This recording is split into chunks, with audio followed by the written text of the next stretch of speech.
मेरा नाम कविता है। मैं मुंबई की एक महिला जेल की जेलर हूँ। रोज रात को मुजरिम औरतों को अंधेरे कमरे में देसी घी क्यों दिया जाता है, यह परेशान करने वाला सवाल है। राज को जानकर आपके भी रोंगटे खड़े हो जाएंगे। मुंबई जेल का एक खौफनाक वाकया। ये कहानी एक डरावनी रात की है, जब हमारे घर में अचानक से दरवाजे पर दस्तक हुई। सब घर वाले शादी में गए हुए थे और मैं इस वजह से नहीं जा सकी थी क्योंकि मेरे एग्ज़ाम चल रहे थे।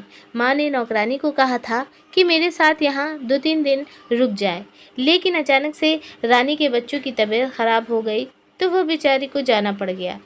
मैंने दरवाजे और खिड़कियाँ अच्छी तरह से बंद कर लिए थे और आराम से सो गई जब अचानक दरवाजे पर दस्तक हुई और मैंने सोचा इतनी रात को कौन आया होगा। मैं पहले तो डर गई कि रात को कौन आया है। बाहर से किसी की आवाज़ नहीं आई। प्लीज़ दरवाज़ा खोलिए, मुझे मदद की ज़रूरत है, प्लीज़ दरवाज़ा खोलिए। इन दिनों में शहर के हालात बहुत ख़राब चल रहे थे।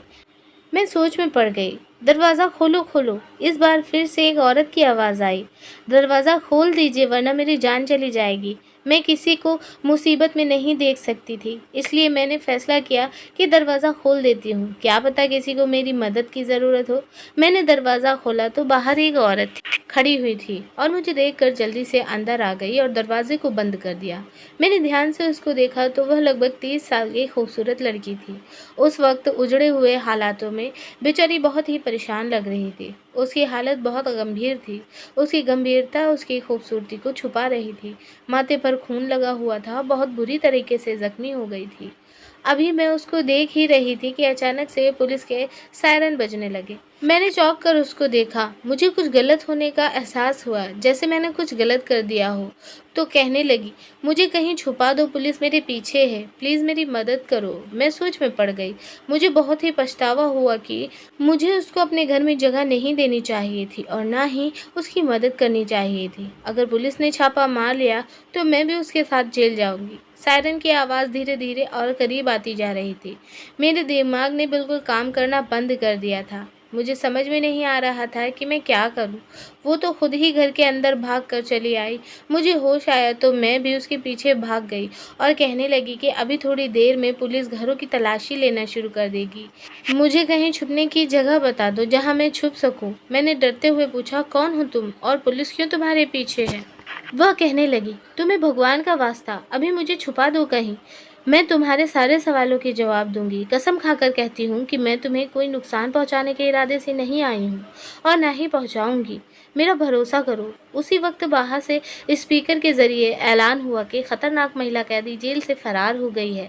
अगर किसी ने उसे पनाह दी तो वह खुद उसे बाहर निकाल दे, वरना अभी थोड़ी देर में पुलिस तलाशी लेना शुरू कर देगी। वह कहने लगी, देखो मुझे जल्दी से छुपना होगा वरना मेरे साथ तुम भी मुसीबत में फंस जाओगी। उसकी बात सुनकर मैं जल्दी से छत पर उसको पानी की टंकी के पास ले गई। मैंने कहा, जहाँ भी छुपोगी पुलिस तुम्हें ढूंढ ही लेगी, इसलिए जान बचाने का एक ही हल यही है कि तुम इस पानी वाली टंकी के अंदर कूद जाओ। पानी ठंडा हो रहा था, लेकिन मेरी राय पर उस औरत ने मुझे यूं देखा जैसे मेरा दिमाग खराब हो गया हो। इतने ठंडे पानी में मैं उसको कूदने की राय दे रही थी। मुझे लगा जैसे वह मुझसे कहेगी कि इतने ठंडे पानी में कूदने से तो बेहतर है कि मैं खुद को पुलिस के हवाले कर दूं। मगर अगले ही पल में ढक्कन उठाकर टंकी में कूद गई और मैं वहां से टंकी का ढक्कन बंद करके नीचे चली आई। 2 मिनट बाद ही मेरे दरवाजे पर दस्तक हुई। मैंने दरवाज़ा खोला तो मेरे सामने 2 महिला पुलिस और बहुत सारे आदमी और कुछ पुलिस वाले भी खड़े थे। दरवाज़ा खोलते ही अंदर घुसते चले आए। वो मेरे घर की तलाशी लेने लगे और महिला पुलिस अधिकारी मुझसे सवाल पूछने लगी, तुमने किसी को देखा तो नहीं है या किसी को अपने घर में जगह तो नहीं दी है? मैंने कहा, मैं तो अभी सोकर उठी हूँ और मुझे इस बारे में कुछ भी नहीं पता। आप किसकी तलाश कर रहे हैं? पुलिस वाले नीचे से तलाशी लेकर ऊपर छत पर आ गए। तभी पुलिस वाला कहने लगा, मैडम जी, वह घर में नहीं है। मेरा ख्याल है कि वह इस इलाके से निकल गई है। फिर सभी खाली हाथ नीचे चले आए और वह सब घर के बाहर निकल गए। सब मैंने सुकून और चैन की सांस ली। उनकी आपस की बातों से पता चल रहा था कि वह मुंबई जेल से इस औरत को ढूंढते हुए यहाँ तक पहुँच गए। पुलिस वालों के जाने के बाद कुछ ही मिनट में मैं जल्दी से ऊपर गई और टंकी का ढक्कन हटाकर उसे बाहर निकाला। ठंडे पानी की वजह से वह थर-थर काँप रही थी। अगर मैं 10 मिनट और वहाँ नहीं जाती तो शायद उसको मरा हुआ पाती। मैं उसे नीचे ले आई और उसको हीटर के पास बैठा दिया। मैंने उसको अपने कपड़े दिए तो उसको थोड़ा होश आया। मेरे कपड़े बदल कर वो रज़ाई लेकर हीटर के पास बैठ गई। मैंने सोचा अब अगर उसकी मदद कर रही हूँ तो बेचारे के लिए कुछ खाने पीने को भी ले आती हूँ। मैंने उसके लिए चाय बनाई और खाना गर्म करके उसके पास ले आई। ना जाने क्यों उसके चेहरे को देखकर मुझे नहीं लग रहा था कि वह एक मुजरिम है। थोड़ी देर तक उसकी हालत ख़राब रही। फिर धीरे से बात की शुरुआत की मैंने और कहा, आपको देखकर लगता तो नहीं कि आप मुजरिम हो, लेकिन पुलिस आपके पीछे क्यों पड़ी है और वह यह क्यों कह रही थी कि मुंबई जेल से मुजरिम औरत फरार हुई है, तो क्या आप वाकई मुजरिम हैं? मेरा सवाल सुनकर उसने गहरी सांस भरी और कहने लगी, तुम्हारा अंदाज़ा बिल्कुल ठीक है। मैं मुंबई जेल की कैदी नहीं बल्कि वहाँ की जेलर हूँ। मैंने कहा, क्या? ये सुनकर कि वह जेल की जेलर है, मेरे तो होश ही उड़ गए थे। मैंने पूछा, आप जेलर होकर मुजरिमों की तरह क्यों भाग रही हो? तो वह कहने लगी कि बड़ी लंबी कहानी है, सुनकर क्या करोगी? मैंने कहा, देखिए, मैंने आपकी मदद की है, अब आपको भी अपनी कहानी मुझे सुनानी होगी, क्योंकि मैं यह सब आपसे इसलिए भी पूछ रही हूँ क्योंकि मैंने भी मुंबई की एक जेल में जेलर के लिए अप्लाई किया हुआ है। तो मुझे आपकी कहानी सुनकर मालूम हो जाएगा कि वहाँ के क्या हालात हैं। तो कहने लगी, ठीक है, अगर तुम्हें इतना ही शौक़ है जानने का तो मेरा नाम गौरी है और मैं बहुत अच्छे और इज़्ज़तदार ख़ानदान से ताल्लुक़ रखती हूँ। हम 2 बहनें और 2 भाई हैं। मेरे पिताजी मुंबई के थाने में हवलदार थे। मेरे पिताजी ने बचपन से ही हमें सच्चाई और ईमानदारी निभाने को कहा था और यही समझाया था कि अपने काम पर हमेशा वफादार रहना चाहिए, चाहे काम कितना ही मामूली क्यों ना हो और रुतबा चाहे कितना ही छोटा मिले या कभी बड़ा भी मिले, तो अपने ईमान से समझौता मत करना। मेरे पिताजी एक सच्चे और ईमानदार हवलदार थे। अपनी सारी ज़िंदगी नौकरी के दौरान उन्होंने कभी भी 1 रुपए की भी रिश्वत लेना गवारा नहीं समझा। पिताजी के साथ के दोस्त अपने घर बनाकर अच्छी ज़िंदगी गुजारने लगे थे, मगर हमारा गुजारा गरीबी के कारण मुश्किलों से ही हो रहा था। मैं पिताजी की बहुत लाडली बेटी थी, इसलिए अक्सर घर के हालात से परेशान आकर मैं भी उनसे कहती थी कि पिताजी, आप अपने साथ के लोगों को ही देख लीजिए, उन्होंने किस कदर तरक्की कर ली है, उनसे ही कुछ सीख लीजिए। और लोगों के घरों में सब तरह के ऐशो आराम हैं। उन लोगों के घर रोज़ाना अच्छे अच्छे पकवान बनते हैं और हमारे यहाँ वही रूखा सूखा।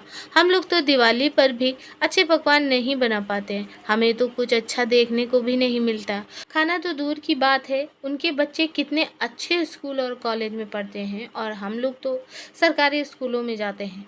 बाद में हमें नौकरी भी वैसी ही मिलेगी, कोई भी छोटे से क्लर्क जैसे। पिताजी हंस कर कहते हैं, बिटिया रानी, तू फिक्र ना कर, तेरे भाग्य में बहुत बड़ी नौकरी है। और मैं भी मजाक मजाक में कह देती हूँ, पिताजी, क्या मैं मुंबई जेल की जेलर बनूंगी? पिताजी कहते हैं, तो इसमें इतनी हैरानी वाली क्या बात है?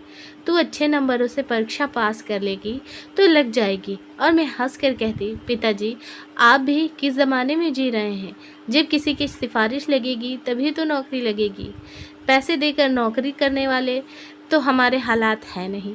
पिताजी ने उससे कहा कि रिश्वत और ना ही सिफारिश, कभी भी ज़िंदगी में इन दोनों चीज़ों की तरफ झुकने का सोचना भी मत।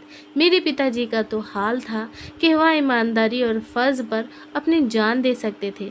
मेरी बहन स्कूल में पढ़ाने लग गई और बड़ा भाई पिताजी के रिटायर होने के बाद उनकी जगह पर लग गया। मैंने अपना एक मकसद बना लिया, मुंबई की जेल का जेलर बनना है मुझे, और इसके लिए मैं जी जान से टेस्ट की तैयारी करने लगी और टेस्ट भी दे लिया। मुझे उम्मीद थी कि मेरी नीयत अच्छी है तो मेरी विनती भी सुनी जाएगी और ऐसा ही हुआ। मैं मुंबई के जेलर सेलेक्ट हो गई। वह दिन मेरी ज़िंदगी का सबसे हसीन दिन था। मेरे सारे ख्वाब पूरे हो गए थे। मैं बहुत खुश थी, जैसे मुझे ज़िंदगी के सबसे हसीन खुशी मिल गई हो। मेरा सपना सच हो गया था। पिताजी ने इस मौके पर सिर्फ यही कहा कि जेल में अलग अलग तरीके की परेशानियां तुम्हारे सामने आएंगी और ख्याल रखना, ईमानदारी से अपनी ड्यूटी को अंजाम देना। मैंने अपनी ड्यूटी संभाल ली। मुंबई जेल में, एक बड़ी जेल की औरतों की एक बड़ी तादाद वहाँ पर रहती थी। शुरू के दिन थे और मुझे बहुत अच्छा लग रहा था, जैसे मेरे पास एक पावर थी। मैं वहाँ सल्यूट करती तो मेरा सीना फ़ख्र से चौड़ा हो जाता था। मगर यहाँ तक की कहानी सुनाकर वह चुप हो गई। उसका यूँ चुप होकर रुक जाना मुझे बेचैन कर गया। मैं उसकी कहानी में खो गई। मुझे ऐसा महसूस हो रहा था कि जैसे यह सब मेरे सामने ही हो रहा है। मैंने बेचैनी से कहा, गौरी फिर क्या हुआ? आगे बताइए ना। हमको साथ लेकर दोबारा से शुरू हो गई तो मुझे तसल्ली हुई। वहाँ औरतें कौन किस जुर्म के मुताबिक कैद की गई थी। रोज़ सवेरे 6 बजे जेल के दरवाजे खोल दिए जाते थे। उसके बाद वे नाश्ता करती और उसके बाद उनसे काम करवाया जाता। कुछ औरतें चक्की पीसती थी, कुछ सिलाई करती थी और जो नौजवान लड़कियां थीं उनको पढ़ाया लिखाया जाता था ताकि वह वहां से निकलने के बाद कुछ बनकर निकले। शाम को सूरज डूबने के बाद जब रात होने को आती, उनको खाना दिया जाता और उनको वापस जेल में भेज दिया जाता। शुरू के दिनों में इतना अंदाज़ा नहीं हुआ कि यहाँ किस किस के ग्रुप बने हुए हैं, मगर धीरे धीरे मुझे पता लग गया था कि किस औरत ने किसके साथ और क्यों दोस्ती रख रखी थी। जैसे फिल्मों में दिखाया जाता है कि एक चीज़ उससे भी ज़्यादा बढ़कर खौफनाक होती है और वो औरतें होती हैं जो किसी ख़तरनाक जुर्म में पकड़ी गई थी। उनको अलग अलग स्टाइल से रखा जाता है। मुझे अपना काम करने में ज़्यादा दिलचस्पी नहीं होती थी। लगता था जैसे लोगों को तो पहले से ही काम करने की आदत नहीं है, मगर मैं तो रोज़ाना पिताजी से ईमानदारी का पाठ पढ़ कर आती थी। इसलिए न सिर्फ कुछ काम करती बल्कि अपने साथ के लोगों को खूब दौड़ाया करती थी और अपनी नर्म दिली की वजह से औरतों में बहुत मशहूर हो गई, जिसकी वजह से वहाँ की सभी औरतें मुझे बहुत पसंद करने लगीं और मुझसे बहुत खुश रहने लगी। औरतें बताती थीं कि मुझसे पहले जो जेलर थी वो कोई काम धाम तो करती नहीं थी, बस रौब झाड़ती रहती थी और बगैर किसी वजह के जिसको मर्जी मारती फिरती थी। मैंने सभी पुलिस कर्मचारियों को कह दिया था कि किसी भी औरत पर कोई हाथ नहीं उठाएगा। अगर किसी ने भी ऐसा किया तो मुझसे बुरा कोई नहीं होगा। एक दिन मैं राउंड पर गई तो एक औरत ने रोते हुए मुझे बताया कि लेडी कांस्टेबल ने आज किसी वजह के बगैर थप्पड़ मारा है मुझे सुनकर बहुत गुस्सा आया। अपनी ताकत का नाजायज़ फ़ायदा उठाना उसे किसने सिखा दिया? मैंने उसे 1 हफ्ते के लिए सस्पेंड करवा दिया। मेरी वजह से जेल का माहौल अच्छा होने लगा था। मैंने औरतों को अलग अलग तरीके से रोज़गार दिलाना शुरू कर दिए थे। मेरी ड्यूटी से वहाँ के लोग बहुत खुश थे और मुझे पहले ही साल में अच्छे काम की वजह से मेडल से सम्मानित किया गया। वहाँ मेरे काम को खूब सराहा गया, बहुत सारी तारीफ़ें हुई। इसी दौरान मेरे लिए एक आला अफसर मनीष का रिश्ता आया, जिसे मेरे घर वालों ने मेरे लिए चुना और मेरी शादी हो गई। मेरे पति बिल्कुल वैसे ही ख्यालात के थे जैसे मेरे पिताजी थे, इसलिए मैं अपनी ज़िंदगी में बहुत खुश थी। ड्यूटी और घर बहुत अच्छे से चल रहा था, सब कुछ ठीक जा रहा था। मगर कहते हैं ना, आजमाइश इंसान पर उसी वक्त आती है जब वह सुखी ज़िंदगी में खो जाए। मेरी किस्मत को भी मेरा सुकून अच्छा नहीं लगा। उन्हीं दिनों जेल के बाहर से देसी घी से भरे हुए डिब्बे अंदर जाने लगे। शुरू में मैंने तब ध्यान नहीं दिया। रिश्तेदार अक्सर इस किस्म की चीज़ें भेजते रहते हैं, मगर जब लगातार इसी तरह के रोज़ाना देसी घी के डिब्बे जेल में आने जाने लगे तो मैं चौंक गई। मुझे बात हजम नहीं हुई कि यह क्या हो रहा है। मेरा दिल और दिमाग कह रहा था कि कुछ तो गड़बड़ ज़रूर है। मैंने सोचा कि मुझे मालूम करना होगा कि रोज़ रोज़ देसी घी के डिब्बे किसके पास जाते हैं, कौन मंगवाता है। एक इंसान है जिसने कैदियों में से ही अपने जासूस बनाए। मैंने भी उसी औरत को अपने लिए जासूसी करने के लिए कहा था, जिसके लिए मैंने लेडी कांस्टेबल को हफ्ते के लिए सस्पेंड कर दिया था। मेरे इस अंदाज से वह मेरी वफादार हो गई थी। दिन के वक्त तो किसी को ज़रूरत भी नहीं होती थी कि मेरे होते हुए कुछ ऐसा वैसा हो जाए, मगर रात के वक्त यहाँ क्या होता है ये मैं नहीं जान पाती थी। इसलिए उस औरत को मैंने काम पर लगा दिया। मैंने बीच में टोकते हुए पूछा, गौरी क्या आपको देसी घी के डिब्बे की वजह से ही शक हुआ था? मेरे सवाल पर जेलर गौरी ने कहा, हाँ, मेरा अंदाज़ा बार बार यही कह रहा था कि कुछ तो ऐसा हो रहा है जो मेरी नज़रों से ओझल है। मेरे जासूस ने मुझे सनसनीखेज शब्दों में आकर जो खबर सुनाई उसको सुनकर ही मैं दंग रह गई। उसने कहा कि ऐसे ही रोज़ रात को अंधेरे कमरे में कुछ खास औरतों को दिया जाता है ये घी। रात की ड्यूटी वाली जेलर और सारा स्टाफ इस बात को जानता है और आपके कार्यालय पर भी 2-4 लोग शामिल हैं। मैं उलझन में पड़ गई कि अंधेरे कमरे में देसी घी क्यों औरतों को दिया जाता है, इसका क्या मतलब हुआ। मैंने अपनी जासूस से कहा कि मुझे उन औरतों के नाम बताओ जो रोज़ाना अंधेरे कमरे में जाकर देसी घी खाती हैं। जासूस ने जिसके नाम बताए उन औरतों को देखकर मैं चौंक गई। वो पहले तो इतनी सेहतमंद नहीं थी, दुबली पतली सी थी, मगर अब देखो तो वह काफ़ी सेहतमंद लग रही थी। जासूस ने मेरे कान में चुपके से कहा, मैडम जी, ये सारा कमाल देसी घी का है। यह इतनी सीधी बात नहीं थी कि मैं नज़रअंदाज कर देती। इस मामले की तह तक मुझे जाना चाहिए। मैंने कुछ दिनों के लिए अपनी ड्यूटी रात की शिफ्ट में करवाने का फ़ैसला कर लिया। मैंने देखा कि मेरी रात की शिफ्ट की खबर बहुत सारे लोगों के दिलों पर बिजली की तरह गिर गई थी। मैंने अपने दिन के समय में ही घर में अपनी नींद पूरी कर ली ताकि वहाँ रात को जाग सकूं। रात के 9 बजते ही मैंने देखा लेडी कांस्टेबल चोरी चोरी कहीं जा रही है। मैंने सोचा कि इसके पीछे जाकर देखती हूँ और मैं धीरे धीरे उसका पीछा करने लगी कि वह कहाँ जाती है। मैंने जो देखा उसने मुझे और चौकन्ना कर दिया क्योंकि वहाँ एक अंधेरा कमरा था। मैं वहाँ से वापस आ गई। मैंने अपना सिर मेज़ पर टिकाया और जानबूझकर आंखें बंद कर ली ताकि कोई देखे तो यही समझे कि मैं सो रही हूँ। थोड़ी ही देर गुजरी थी कि मेरे ऑफिस में कोई आया। आहट मैंने पहचान ली थी कि लेडी कांस्टेबल है। वह मुझे सोता देखकर बाहर चली गई। वो किसी से कहने लगी कि लगता है जो नींद की दवा मैडम को दी है उसने अपना असर कर दिखाया। मैडम सो रही हैं। बस कुछ ही घंटे बाकी हैं। इन औरतों को जाकर कहो जल्दी जल्दी अपना काम करें। कुछ ही देर में वह दोनों वहाँ से चले गए। मैंने हैरत से सोचा कि आखिरकार यह सब क्या हो रहा है जेल में, जिसकी मुझे खबर भी नहीं थी और मेरे नाक के नीचे सब कुछ हो रहा था।